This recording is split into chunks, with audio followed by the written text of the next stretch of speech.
या ठिकाणी नोंदवायचं आहे। तमसोमा ज्योतिर्गमय, अंधाराकडून आपल्याला प्रकाशाकडे जायचं आहे, ज्ञानाकडून अज्ञानाकडून आपल्याला ज्ञानाकडे जायचं आहे। आणि हे कार्य या ठिकाणी मान्यवर अतिशय तळमळीनं आणि तत्परतेनं करत आहे।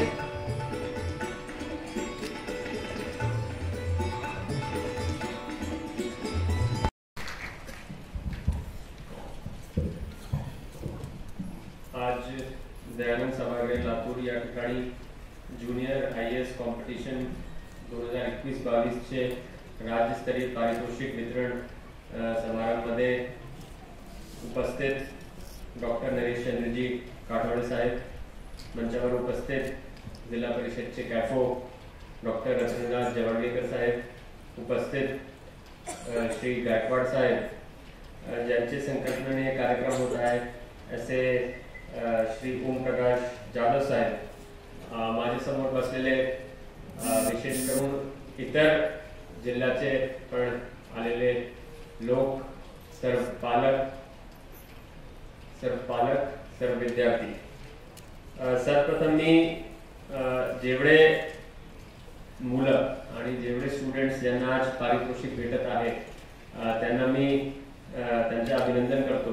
कारण आतापासूनच त्यांच्या डोक्यामध्ये त्यांच्या पालकांनी आणि त्यांनी स्वतः एक स्वप्न पाहिलेलं आहे आणि ते स्वप्न पूर्तीसाठी ते अभ्यास आणि काम करत आहे। आता सर्वप्रथम मी विशेष करून काठवडे साहेबांच्या हार्दिक अभिनंदन करतो, कारण त्यांनी त्यांच्या भाषणामुळे आम्हाला पण ऊर्जा देण्याचं काम या ठिकाणी केलेलं आहे। कमी वक्ते असे असतात ज्यांचे भाषणामुळे आम्हाला ऊर्जा भेटते आणि असे व्यक्तिमत्व आज आम्हाला लाभलेलं आहे, म्हणून त्यांच्या मी आभारी आहे। त्यांनी त्यांचे भाषणामध्ये एक गोष्ट सांगितली की IAS ऐसी पोस्ट आहे जे सर्वोपरी आहे इतर प्रोफेशन किंवा इतर याच्यापेक्षा। मी माझं मत या ठिकाणी मांडतो। त्याचं मी उदाहरण एक माझ्या जेव्हा UPSCच्या IASच्या इंटरव्ह्यू झाला होता त्याच्यातून सुरुवात करतो। जेव्हा मी पहिल्यांदा सिलेक्ट झालो तेव्हा UPSC चे 3 फेज आहेत, तुम्हाला माहित असावं। पहिला प्रिलिम्स असते, त्याच्यामध्ये ऑब्जेक्टिव्ह पॅटर्न असते, मग दुसरा मेन्स एक्झामिनेशन असते, मुख्य परीक्षा असते, ती लेखी परीक्षा असते आणि त्याला मॅरेथॉन परीक्षा म्हटलं जाते, कारण 5 दिवसात 9 पेपर्सची परीक्षा होते। सकाळी संध्याकाळी 3 तास, मग पुढचे दिवस सकाळी संध्याकाळी 3 तास, मग पुढचे दिवस सकाळी संध्याकाळी 3 तास, मग पुढचे दिवस सकाळी संध्याकाळी 3 तास आणि मग शेवटी 1 पेपर असतात। म्हणून असे 5 दिवसात 9 पेपरांची लेखी परीक्षा घेतली जाते आणि ते पास झाल्यानंतर परीक्षा पास झाल्यानंतर मग इंटरव्ह्यूची परीक्षा होतो।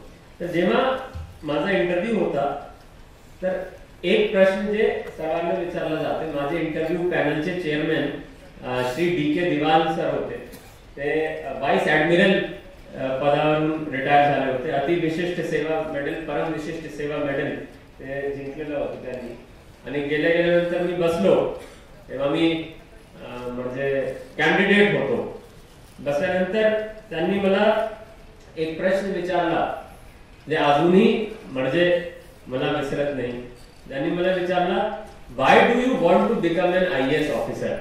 सगळे ज्युनियर IAS कॉम्पिटिशनचे मुलं इथे बसलेले आहेत, त्यांच्यासाठी तर आणखी जास्त उपयोगी आहे प्रश्न। तर त्यांनी मला विचारला, why do you want to become an IAS officer, आपको IAS ऑफिसर क्यों बनना है, तुम्हाला IAS ऑफिसर कशाला व्हायचे। आणि हे प्रश्न आम्हाला विचारणारे म्हणून आम्ही तयारी करून गेलो होतो आणि सर्व अभ्यास करून सब प्रॅक्टिस करून आम्ही गेलो होतो। आम्ही त्यांना सांगितलं की जसं की काठवाडे साहेबांनी सांगितलं की IAS सर्वोपरी एक पोस्ट आहे, आपल्याला खूप काही काम करण्याची संधी भेटते, लोकांसाठी काम करण्याची संधी भेटते, समाजामध्ये प्रतिष्ठा भेटते वगैरे वगैरे वगैरे। आणि कदाचित तुम्ही पण हे डोक्यामध्ये ठेवून तुम्ही तुमच्या मुलांना किंवा आपले जे समोर बसलेले सर्व पालक आहे हेच सगळं विचार करून तुम्ही मुलांमध्ये IAS करण्याची तुम्ही एक प्रेरणा देत आहोत. आणि त्यांनी माझं हे उत्तर ऐकला आणि मग त्यांनी हिंदीमध्ये सांगितलं मला. त्यांनी सांगितलं की तो गोयल साहब आपको क्या लगता है कि खाली IAS लोग ही देश के लिए काम कर रहे हैं क्या? इंजीनियर काम करत नाही का? डॉक्टर देश सेवा करत नाही का? आर्मीचे लोक काम करत नाही का? शिक्षक काम करत नाही का? बिझनेसमॅन काय कॉन्ट्रीब्यूट करत नाही का देशासाठी? चार्टर्ड अकाउंटंट काय काम करत नाही का? फोटोग्राफर काय काम करत नाही का? मीडिया पर्सन जर्नलिस्ट काय काम करत नाही का? लेखक काय काम करत नाही का? ऑथर्स काय काम करत नाही का? प्रोफेसर्स काय काम करत नाही का? ते काय कॉन्ट्रीब्यूट करत नाही का? त्यांनी मला परत प्रश्न विचारला आणि मग माझी अडचण आणखी जास्त वाढली. कारण तर आम्ही तर म्हणजे तयारी करून गेलो होतो, सगळं उत्तर सांगितलं आणि मग त्यांनी आम्हाला आणि मला प्रश्न पडला म्हणून मी काही जास्त परत उत्तर देऊ शकलो नाही, म्हणजे व्यवस्थित उत्तर देऊ शकलो नाही आणि त्याच्या उत्तर अजूनही माझ्याकडे नाही. आणि त्यांनी आम्हाला परत सांगितलं की गोयल साहेब, समाजामध्ये प्रत्येक क्षेत्रामध्ये काम करणारा माणूस कुठे ना कुठेतरी देशासाठी काम करतोय. त्यांनी मला परत उदाहरण सांगितलं की एक गली में जो रिक्शा वाला है वो भी आपकी माता को एक कोने से दूसरे कोने तक सुरक्षित छोड़ने का काम करता है, वो भी उतनी ही देश सेवा कर रहा है. ते पण तेवढीच देश सेवा करतोय जेवढा की तुम्ही IAS म्हणून, DYSP म्हणून, SP म्हणून काम करणार. आणि त्यांचं तो उत्तर म्हणजे अजूनही माझ्या मस्तिष्क मध्ये तेवढाच म्हणजे ते विचार प्रकट करतो. आणि मग नेहमीच मी माझ्याशी हे प्रश्न करत राहतो की कशासाठी मी IAS बनलो जर एवढे सगळे लोक सगळे कॉन्ट्रीब्यूट करतोय. आणि मला असं वाटतं त्या प्रश्नामुळे माझी जागरूकता, माझी सर्व्हिस प्रती, माझी सेवा प्रती आणि त्याची एक दृढ निश्चितता माझी सेवेबद्दल वाढलेली आहे. कारण की जर मी IAS झालो तर ज्याप्रमाणे इतर क्षेत्राचे लोक त्यांच्या पद्धतीने कॉन्ट्रीब्यूट करत आहे तेवढंच जबाबदारी माझी आहे की मी माझी सेवाला IAS म्हणून त्याला न्याय देण्याचे मला काम करायचे. आणि त्या प्रश्नामुळे मला अजूनही ऊर्जा भेटत आहे. आता प्रस्तावित करताना साहेबांनी सांगितलं की हे उपक्रम केले तर ते उपक्रम नाही पण माझी जबाबदारीचा तो भाग आहे. कारण की मी जर तो करू शकलो नाही तर मला असं वाटतं मी माझी सेवाला मी या ठिकाणी न्याय देऊ शकणार नाही. आणि ज्या उद्देशाने मी IAS झालो कदाचित ते साध्य कधीच होणार नाही. उससे बढ़िया तो फिर मैं कुछ और बन जाता, शायद और ज्यादा अच्छा कर पाता. तर हे प्रश्न नेहमीच आपल्याला विचारला पाहिजे. म्हणून जे DK दिवान साहेबांनी मला प्रश्न विचारला मी आता तुम्हाला विचारणार, इथे पालकांना विचारणार आणि इथे बसलेल्या मुलांना विचारणार की तुम्हाला IAS कशाला व्हायचे, why do you want to become an IAS. आणि थोडासा एक दोन लोकांच्या मी उत्तर घेऊ आणि मग पुढच्या मी माझं भाषण कंटिन्यू ठेवणार. तर कोणी जरी हात वर करून जरा सांगा की तुम्ही तुमच्या मुलांना कशाला IAS करायचे किंवा मुलांनी सांगावं समजा कशाला IAS व्हायचे.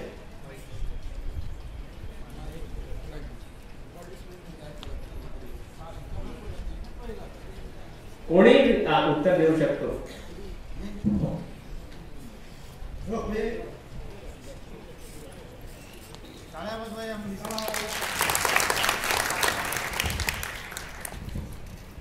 I want to become an IAS officer because of मला काहीतरी माझ्या देशासाठी कॉन्ट्रीब्युशन करता येईल, माझे समाज सेवा करता येईल आणि ती जी रिस्पेक्ट आहे आणि जे मला म्हणजे माझ्या स्वभावामध्ये आणि जे मला रिस्पेक्ट मिळेल ती मला IAS ऑफिसर या पदामधून अतिशय उत्कृष्टरित्या हे मला मिळू शकेल.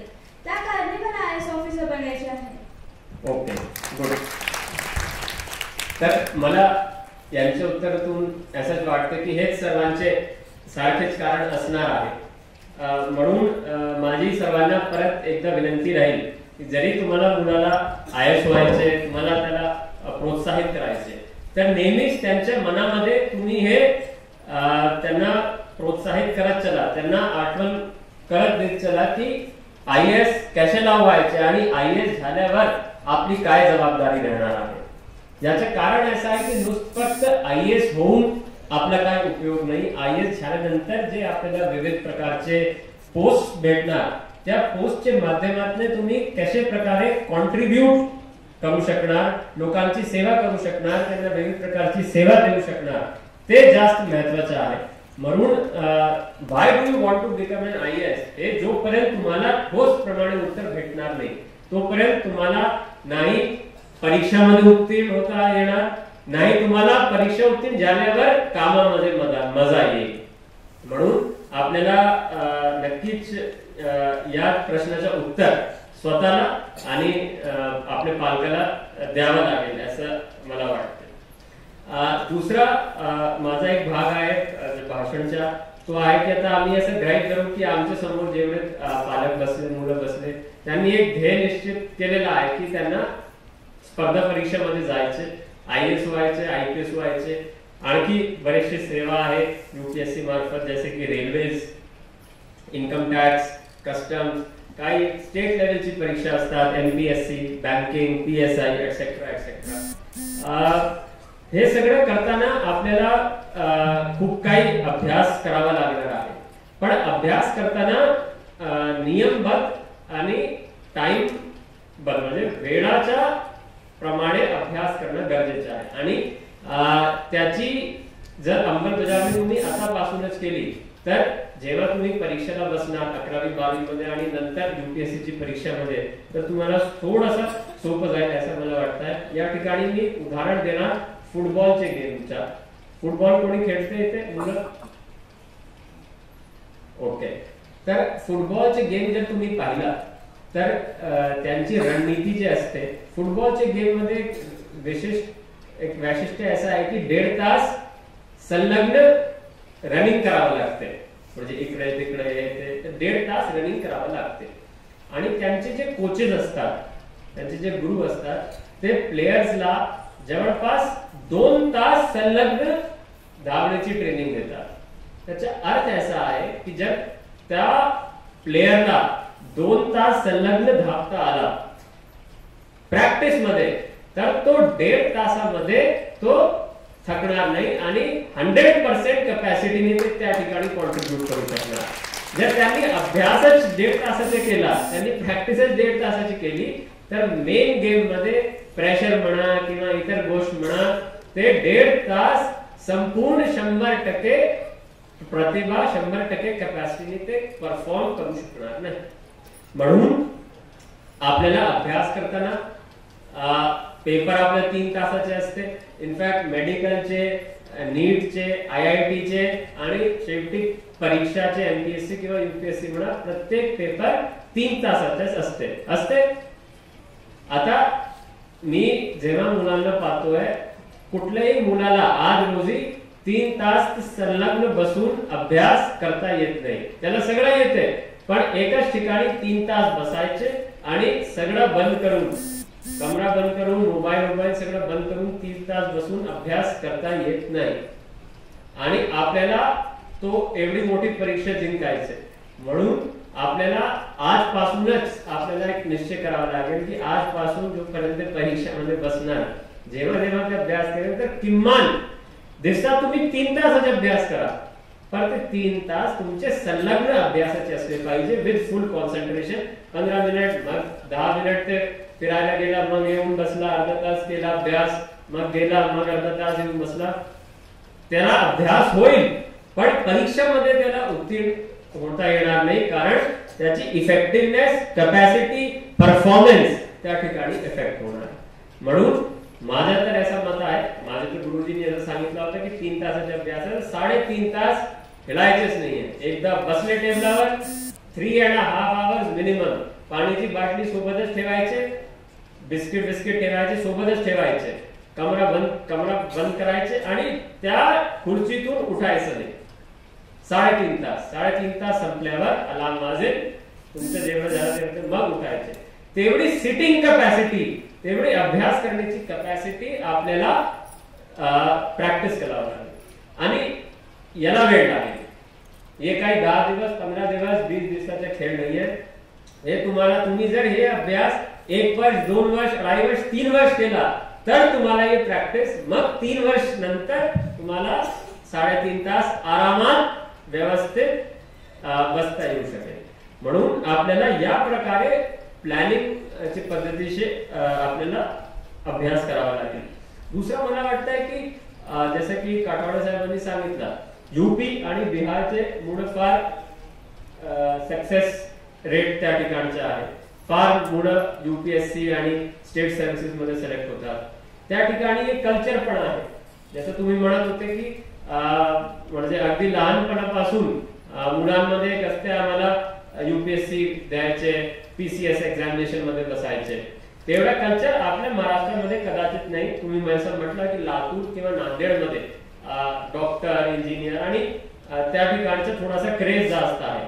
हरकत नाही, ते पण चांगलेच प्रोफेशन आहे. जसं मी अगोदर तुम्हाला सांगितलं, त्याच्यातून पण तुम्हाला देशसेवा तुमच्यासाठी जे तुम्हाला करायचे ते करता येऊ शकेल. पण IAS साठी जर एक कल्चर निर्माण करायचं असेल तर नक्कीच स्टार्टिंग पासून एक थोडासा मोटिवेट केलं मुलांना तर चांगलं राहणार. त्याच्यामध्ये ज्युनियर IAS असोसिएशन आणि त्यांची पूर्ण टीम एक चांगलं काम करत आहे. आणि एक जे मला वाटते जे महाराष्ट्रामध्ये ग्रामीण भागामध्ये थोडासा असते की लोकांना असं वाटते की आम्ही ग्रामीण भागाचे आहोत, आम्हाला सगळी सोयी सुविधा इथे उपलब्ध नाही. कदाचित दिल्लीमध्ये किंवा इतर ठिकाणी चांगली कोचिंग होतात म्हणून आम्ही सिलेक्ट होऊ शकतो. पण महाराष्ट्रामध्ये आम्ही ग्रामीण भागाचे आहोत, आमच्याकडे सोयी सुविधा नसल्यामुळे सिलेक्शन मध्ये अडचणी येणार, ऐसा काहीच नाही. इनफॅक्ट IAS मध्ये तर 100% सेल्फ स्टडीचा रोल आहे. आम्ही जास्त काही कोचिंग घेतली नाही, काही टेस्ट काही घेतले नाही. जेवढा सेल्फ स्टडी तुम्ही केलं तुमच्या मुलांनी तेवढाच ते सक्सेस रेट जास्त आहे. म्हणून मला वाटतंय की आत्मविश्वास ठेवणं फार महत्वाचं आहे. जर तुम्ही स्टार्टिंग पासून असंच विचार केला की आमचं सिलेक्शन होणारच नाही, महाराष्ट्रातून लोक सिलेक्टच होत नाही, आमच्या गावातून सिलेक्टच होत नाही, आपल्या जिल्ह्यातून लोक सिलेक्टच होत नाही, जर अशी भावना ठेवली तर म्हणजे तुम्ही सुरुवातीपासून आत्मविश्वासच तुमचा गमावला गेलेला आहे आणि मग पुढची जी प्रक्रिया आहे ते सगळे निष्क्रिय होणार. म्हणून सेल्फ कॉन्फिडन्स फार महत्वाचा आहे. सेल्फ कॉन्फिडन्स बद्दल मला थोडा माझ्या पर्सनल एक्सपिरियन्स थोडासा सांगायचे. मी जेव्हा पहिल्यांदा परीक्षेसाठी बसलो होतो तेव्हा माझी मुख्य परीक्षा होती. त्याचे 1 महिना अगोदर मला सिव्हिअर जॉन्डिस झाला होता. म्हणजे एवढा सिव्हिअर जॉन्डिस झाला की मी हॉस्पिटलला ऍडमिट झालो आणि माझे ड्रिप सगळ्या चाळत हे होती. माझे आई वडील डॉक्टर असल्यामुळे मग जवळपास 15-20 दिवस मी ऍडमिट राहिलो आणि असं समजा की आज मी हॉस्पिटलला होतो, उद्या माझी मुख्य परीक्षा होती आणि ते 9 पेपर जे मी सांगत होतो त्याची सुरुवात होणार होती उद्यापासून. आणि आज मी हॉस्पिटलतून डिस्चार्ज झालो. तर जे आणखी एक वरिष्ठ डॉक्टर होते त्यांनी माझ्या आई वडिलांना सांगितलं की तुम्ही यांना घेऊन जाऊ नका, हे काय पेपर देण्याची क्षमता नाही आहे यांची आणि उलट तुम्ही घेऊन गेले तर त्यांची प्रकृती आणखी बिघडू शकेल. म्हणून तुम्ही यावर्षी तर हे सोडा, कारण 9 पेपर 5 तास बसणं वगैरे तर शक्य नाहीये आणि तुम्ही पुढच्या वर्षीची तयारी करा. तर माझे आई वडील आले माझ्या समोर, त्यांनी असं सांगितलं. मी म्हटलं की नाही, आपण जाऊ, परीक्षा तरी देऊ. ठीक आहे, 3 तासाची परीक्षा, चांगलं नाही वाटलं तर अर्धा तासामध्ये जे काय आहे लिहून परत येऊ. काय होईल जास्तीत जास्त, काय होईल, फेल होणार ना जास्तीत जास्त, काय होणार. मग जाऊ, बसू, जेवढा वेळ बसता आला तेवढा लिहू, जेवढा आला तेवढा लिहू आणि परत येऊ आणि असे करत करत जाऊ. मग आम्ही पुढच्या वेळी म्हणजे ट्रिप काढून आम्ही गेलो. कसे तरी पहिले पेपरची सुरुवात केली, सगळे गोळे वगैरे मी घेतली. जॉन्डिस मध्ये नारळाच्या पाणीचं फार महत्व असते, कारण त्याच्यामध्ये पोटॅशियम आणि कॅल्शियम असतात. तर मी पेपरमध्ये नारळाच्या हे पण घेऊन गेलो होतो. तर माझं जे इन्व्हिजिलेटर होतं ते फार म्हणजे बाकी तो सब अपना पुस्तक लेके आ रहे, एक विद्यार्थी तर नारियलाच्या बाटलीच घेऊन येत आहेत परीक्षामध्ये. त्यांनी विचारलं तू ठीक आहे, आणि मी एकदम असे बेहोश सारखी स्थितीमध्ये होतो. मी बसलो, जेवढा आला जेवढं लिहिलं, पण माझ्या मनामध्ये कुठे ना कुठे असं होतं की माझी तयारी आहे, माझा अभ्यास आहे.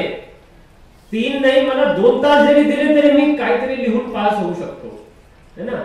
या आत्मविश्वासाने मी गेलो आणि मी 5 पेपर दिले आणि योगायोगाने माझं सिलेक्शन पण झाला. योगायोगाने मी इंटरव्ह्यू झाला आणि मी आज तुमच्या समोर उभा आहे. आणि त्याच अटेम्प्ट मध्ये मी IAS झालो, मध्ये देशामध्ये 36 रँक आली. सांगण्याचा उद्देश असा आहे की कदाचित मी ते अटेम्प्ट सोडला असता तर कदाचित मी तुमच्या समोर आज इथे आज मैं आपके सामने खड़ा भी नहीं होता.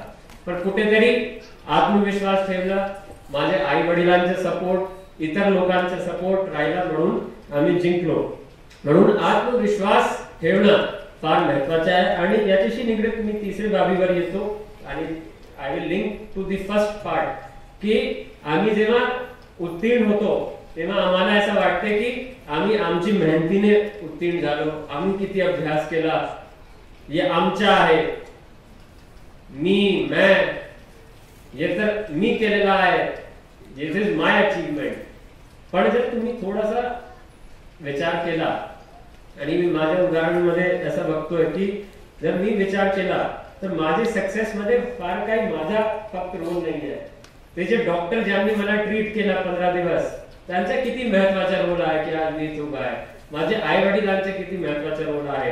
माझे टॅक्सीचा जो ड्रायव्हर जे मला ते घेऊन जात होता, मला परत घेऊन येत होता, ते नारळाचे पाणी ज्यांनी मला दिला त्यांचा किती महत्वाचा रोल आहे. जे औषध मी घेतली, कोणीतरी ते औषधचे निर्माण केलं असेल, कोणी उद्योजक असेल, कोणी सायंटिस्ट असेल, कोणी डॉक्टर असेल, कोणीतरी ते मेडिसिन बनवली असेल जे मी घेतलं, मी व्यवस्थित झालो. म्हणून समाजामध्ये जेव्हा आम्ही काहीतरी होतो तेव्हा ते सर्वांची मदतीने होतो. आम्ही एकटाच आमच्या अभ्यासाने होत नाही. म्हणून तेवढे सामाजिक बांधिलकी, तेवढेच सामाजिक रिस्पॉन्सिबिलिटी, सोशल रिस्पॉन्सिबिलिटी तुमची आहे. म्हणून परत DK दिवान साहेबांचा पहिला प्रश्न जे मला होता की तुम्हाला काय वाटतं, तुम्हीच कॉन्ट्रीब्यूट करतो, हे सगळी बाकी जनता काही कॉन्ट्रीब्यूट करत नाही का. परत मला आज त्या प्रश्नाची आठवण येत आहे, कारण की तेवढेच सोशल रिस्पॉन्सिबिलिटी आमची राहणार. जर तुम्ही कधी पुढे तुम्ही लोक आता ज्युनियर IAS आहेत, पुढे IAS ऍक्च्युअल झाले तर नक्कीच तुम्ही लोकांना जेवढी सेवा देऊ शकेल तेवढी सेवा देण्याचा प्रयत्न करा. एवढंच सांगून मी माझ्या इथे लावलेलं भाषण थांबवतो. माझ्या समोर जेवढे बसलेले ज्युनियर IAS विद्यार्थी आहे, एक दिवस तुम्ही सेवामध्ये येऊन आमचे ज्युनियर सेवामध्ये होणार अशी अपेक्षा गृहीत धरून सर्वांना मी शुभेच्छा देतो. परत मला इथं बोलावला, माझा सत्कार केला आणि खूप चांगला इंट्रोडक्शन माझ्या या ठिकाणी दिला, त्याच्याबद्दल मी आयोजकांच्या सर्वांचा आभार मानतो. थांबतो. जय हिंद, जय महाराष्ट्र. धन्यवाद सर.